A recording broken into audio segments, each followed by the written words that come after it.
Hi guys, it's Emily from Novel Novels and welcome to today's video. This is my Jane Austen July TBR. Yes, I know I'm putting it on my normal TBR list. I'm putting it on like a normal day. I would normally do it as an extra video, but things are a bit manic this end at the moment and I'm not feeling like I want to do any extra videos. So I decided that I would do it on one of my rotor videos. It's not going to be a long video because I'm being a bit sensible with my Jane Austen July TBR. Mainly because my actual July TBR is looking bigger because I've had to add an extra book to it. You'll see that why. In the end, let's just give you a sneaky peek. My July TBR is going to be like 20 books. And that's not counting the fact that I'll be doing extra midway through the month. And I'm going to be reading library books. So God knows what I've done to myself this month. But enough about this. This is one of my favourite readathons of the year so far. I will say that as soon as I watched the announcements, I went and bought 2 books. So 2 of these books, pardon me, in here are brand new books for Jane Austen July. A couple of books are books that I have purchased over the year because I am very sensible in the fact that I know the prompts don't change every year and I kind of know what they're going to be. So I kind of go like that. I'm just realising I should probably turn the TV off.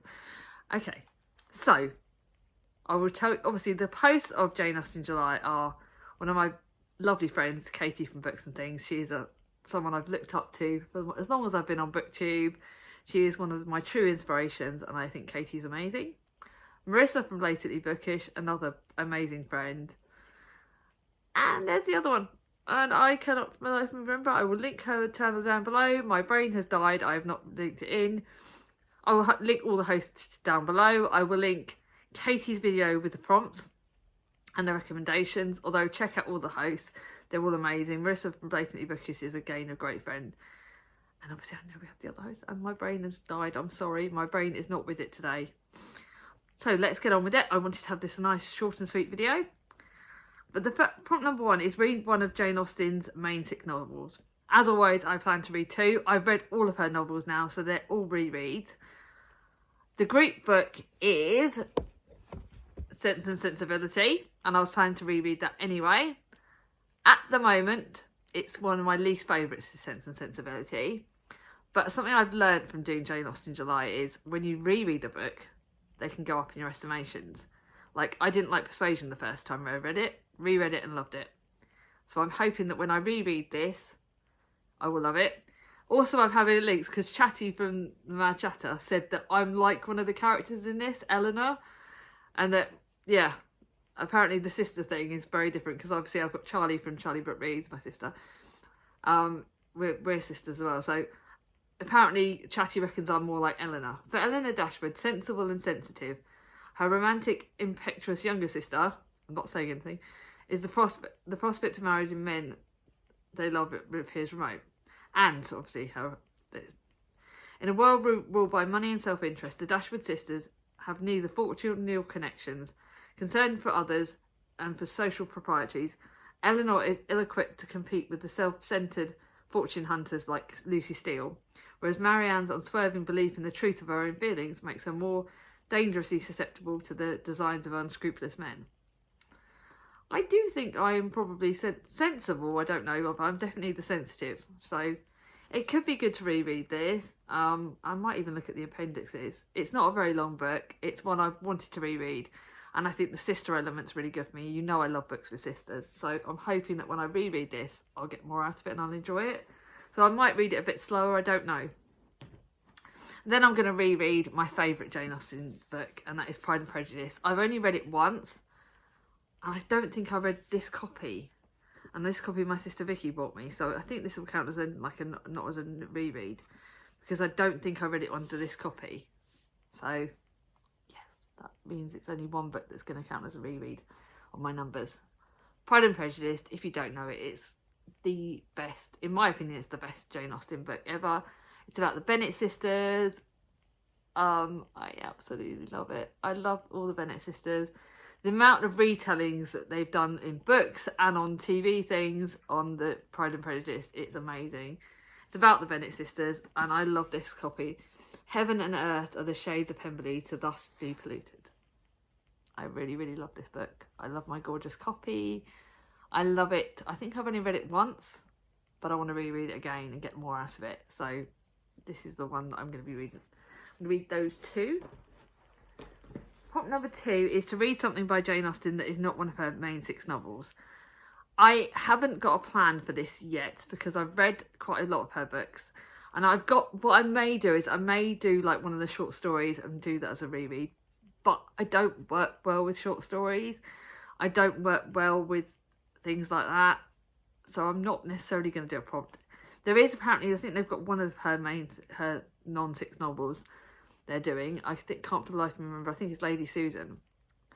And I did like Lady Susan. I think that was my favourite. So whether I read that or not, I just don't know. So for this year, I'm not going to necessarily participate in that prompt. You have got loads of options. You've got Lady Susan, and you've got quite a Sanditon, and you've got quite a lot of her like novella thingies that are good. It just didn't necessarily sit right with me at the moment. So that's just a bit of self-preservation. I'm not going to complete that. Prompt number 3, read a non-fiction work on Jane Austen or a time. I have actually got 2 books on the shelf, but I decided I'm going to save one for next year and read one this year. And this year I'm going to read the one that Katie recommended years ago, and that's Claire Tomlin's Jane Austen Alive. Claire Tomlin's written also a Charles Dickens one that I'm going to be reading for Victober. But this is, Tomlin writes about Jane Austen with an empathetic intensity which brings her into focus. It's like, it's got pictures, I believe. So we've got some pictures. It's a non-fiction book on her. I know Katie's recommended it before and reckoned it was amazing. I have read so many different... Like last year, obviously, I read Jane Austen at Home by Lucy Worsley. There are so many non-fiction books out there. Jane Austen at Home by Lucy Worsley is brilliant. I could have got the Georgian book as well. There's another book that I nearly got. But this is the one I found in the charity shop for like £1. So I think for me, this is the one I wanted to read this year. And you can, there's so many different options. You can read about Jane Austen's time. There's so many. If you look online, I've also got Jane Austen's Letters by Jane Austen's sisters, by Jane Austen, one of Jane Austen's brothers, that I could use for next year. But this is nice. It's not too long. It's less than 300 pages, but it's one that Katie's recommended a few times. She didn't recommend it this year, but so this is a new one. But it does look really good, and it's one that I'm really excited about. The next one's a prompt where I've got about 3 books, and I'll probably read more books for this one, and that is read a retelling of Jane Austen's books or work of historical fiction set in Jane Austen time. I could have read, because I've got Miss Austen by Jill or something or another, but I didn't want to read that this year. I've got a few, I have read books for this prompt a million times. I may still read one of the Bridgerton books. In fact, knowing me, I probably will read a Bridgerton book for this prompt in the second half of the month. But I've got 3 books that are definitely fitting it. One that I bought online as soon as I'd heard it, because I've had this one on my wish list for ages, and I found it on AB Books for like less than £3. And this is What Kitty Did Next by Carrie Keenan. This was online years ago, and this is probably one of the slightly longer books. But it's about Kitty Bennet, and it's set in England in 1813. Kitty Bennet lives in a shadow of her elder sisters, both of whom have made excellent marriages. Left at home in a rural Hertfordshire with the queerest mother and a father who dismisses her as silly and ignorant, Kitty is lonely and desperate to escape. So when the world unexpectedly expands to London, and then her sister Elizabeth's magnificent estate in Derbyshire, Kitty is overjoyed. Keen to impress the new society, she resolves to improve her mind and matters. She makes new friends, notably Georgiana Darcy, Mr. Darcy's sister. I remember her from Pride and Prejudice, and attracts the attention of more than one eligible gentleman. All goes well until one fateful night in Pemberley, when a series of events conspire to ruin Kitty's reputation, and she is sent home in disgrace. Her hopes and dreams are dashed, but Kitty is resilient. She's learnt from her experiences, and what she does next will surprise everyone, including herself. Really excited to read this. So yeah, I wanted to read it for ages, and I found it on AB Books for cheap, so I got it. Then another book that Katie recommended was, she's recommended this series by Lex Croucher. I have read Reputation and the other book. So this is the 3rd one. It completes my series prompt. Yay!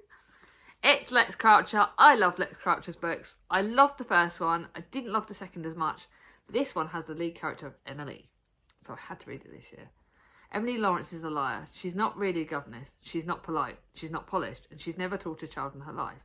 The position was meant to be her sister's, brilliant, kind Amy, who unexpectedly doesn't actually like children. But with Amy unwell, Emily must put aside her anger and pretend to be someone she's not, for as long as it takes to earn enough to cover the doctor's bills and pocket a few expensive trinkets along the way. The plan is simple: to take what she can from her severe brooding employer, Captain Edwards, and get out. That is, as long as she decides she doesn't want to get involved in the Edwards family dramas. Emily refuses to care about her charges: Grace, who talks too much and loves too hard, and Asta, who might be the wittiest 16-year-old Emily has ever met, or the servants who insist on acting like each other's families. And she certainly hasn't noticed Captain Edwards, no matter how good-looking he might be. With a shirt on. Oh, this does look bloody good. I'm really, really excited by this. It looks like probably could be a favourite for the month. Then lastly, a book that the lovely Angela from Reading Off My Shelf gave me last year. It's got Jane Austen in the title. I don't need to know any more than that. It's The Jane Austen Society by Natalie Jenner. And it's got really good reviews. Hope can sometimes be just enough. It's only a few months until the war has ended, but the little village of Chiltern. Alright, so basically this isn't necessarily a retelling, but it's connected to the Jane Austen. And it's 8 villagers are brought together by the love for the famous authors, and they create the Jane Austen Society. The new friendships begin to form and the pain of the past begins to heal. Surely they can find a way to preserve Jane Austen's legacy before it's too late. This is the first in a trilogy. I've read the third in the trilogy, but now I want to read the first and then I can get the second. So this was a gift. It kind of connects. It's Jane Austen. It's not necessarily for the prompt, but it will connect. And then the last reading prompt is: read a book by a contemporary of Jane Austen, or published, i.e. published between 1777 and 1817. And last year I read a book that I didn't love as much, but I remembered that Marissa had recommended Belinda by Maria Edgeworth to me. Didn't realise how quite big it was. It's like 470 pages. But it wasn't too expensive, and I wanted a book to fit the prompt. And I do remember, because I think I read Evelina last month, and that was done in letter format, which I don't get on with.